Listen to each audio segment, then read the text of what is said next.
Quick note before we get started, videos like this covering e-bikes, household tech, things like that are going to be going up on my second channel. So if you're interested in this kind of content, go to the pinned comment down below and give it a subscribe. With that, this is by far my favorite mode of transportation. It's like a scooter, but much more powerful than your standard e-scooter that you see littered around the streets of most major metropolitan areas, while still being relatively compact. And on the other hand, it's like your standard e-bike because it has the power and the tires are larger and inflatable, meaning the ride is much smoother, and it can actually handle some light off-roading if necessary. You of course can push it like a scooter, but it also has an optional and adjustable seat, so you can sit on it and relax on those longer rides. Since this showed up on my doorstep, I have hardly driven my car solo, well, at least until the weather started to look like this. Because honestly, for getting around town, I actually just prefer using this ECOM 14. So far I've been using it for a few months now, and this is going to be my review.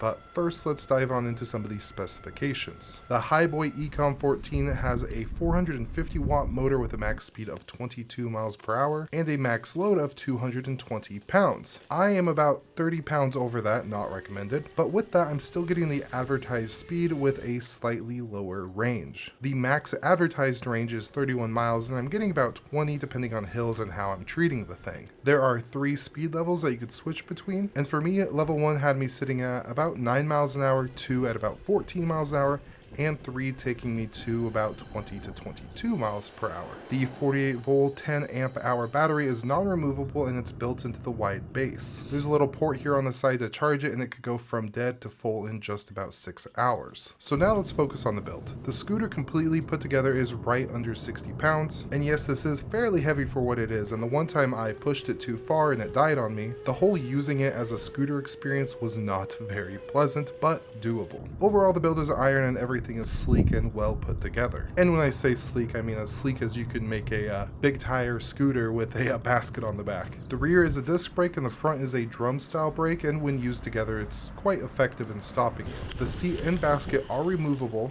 and I didn't initially expect that I would need to remove them, but I quickly realized there is more than enough room to stand with one foot slightly to the side and another foot in front. The basket attached is super handy as I've been using it to haul packages for my PO box, school projects, and it's really nice to always have a charger on me. Nothing better than charging it at my school for free. Looking at the rear fender, there's a light that is activated when pressing the brake, and it's always on when the headlamp was on. This headlamp has a good reach, but I do wish it was higher, so the light would turn with you in the handlebars and not just point straight with the actual frame. The handlebars are adjustable as well as the seat, so you can sit low or high depending on your specific preferences. The handlebar grips are comfortable, there's a little bell, and the panel here is simple and easy to control. Up and down will change in between the various speed levels. You have odometer information, and if you hold down the up button, this is what will turn on that headlamp. So overall, this thing is nice. The only thing I'd ask for is for the base to maybe be an inch or 2 wider, just to give my feet a little bit more room.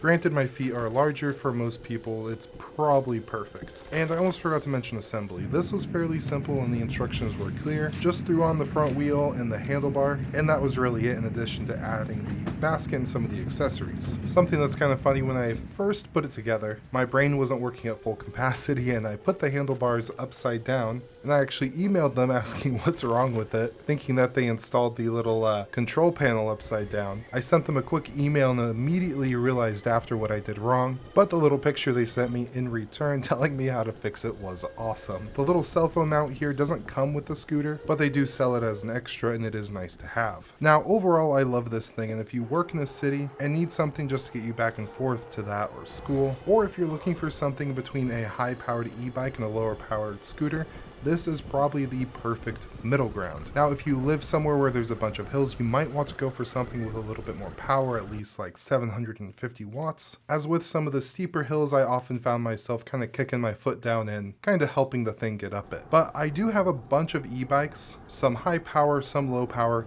and I always find myself jumping on this thing. Now when it comes to transportability, I'm lucky enough to have a huge trunk area so I can actually store it in there, but folding the handlebar down doesn't really do too much as far as making it more compact, as the fold is halfway down, the handlebars are not at the base like traditional scooters. So if you have like a normal sedan, for example, you may not be able to put it in the trunk, and you'll need to have it sitting across the back seats, for example. But with that, what do you think of this thing, or even e-bikes and scooters in general? With high gas prices and my unfortunately uneconomical vehicle, I'm super happy to have these options, and it's even better because sometimes I get away with charging it at my school. If you enjoyed this video, please let me know down below. Again, if you like these types of videos, please subscribe to my new channel, as again, outdoor and general household tech videos will be going up there. If you are interested in purchasing this scooter, there will be a link down below. It is an affiliate link for full disclosure. And with all that, have a beautiful day and